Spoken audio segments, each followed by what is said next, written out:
Eweche wa mago wala ni jopur mar alwora ma Nyanza idwaro mondo donje pur mar bel e gwengego kaluwore gi medruok mar chiro mar bel.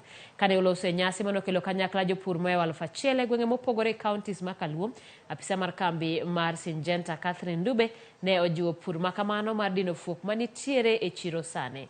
Dube mondo ni kata obedo ni gisebedo gi midhiero mopogore, jopur koro ni kod thuolo mar jiwo pur mar chamno ma bende ni kod nyalo mar nyak kata seche ma piny ngima pod kedo kod lokruok e chal mar kor lwasi.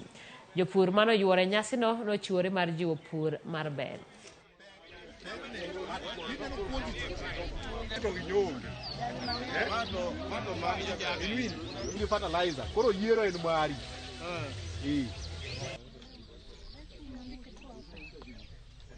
It is quite a commercial crop within the area.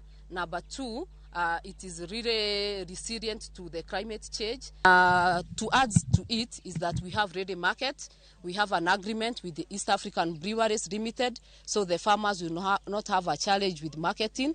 They are contracted and they are sure that to get very competitive market rates and stable market for all the. Trying to explain to them where we can help, where we can assist them so that they can continue with their farming effectively. Inabidi tupanue ukulima wetu wa mashamba na upanzi wa mtama ili ende tusaidie, sababu soko tayari liko. Awali hakukuwa na soko, hatukuwa tunajua mtama tukishalima tunapeleka wapi. Kwa tunaziweka tu katika magala na katika manyumba yetu na store zetu. Sasa kuja kwa huo mkataba ambao Syngenta imeweka na Kenya Breweries imetupatia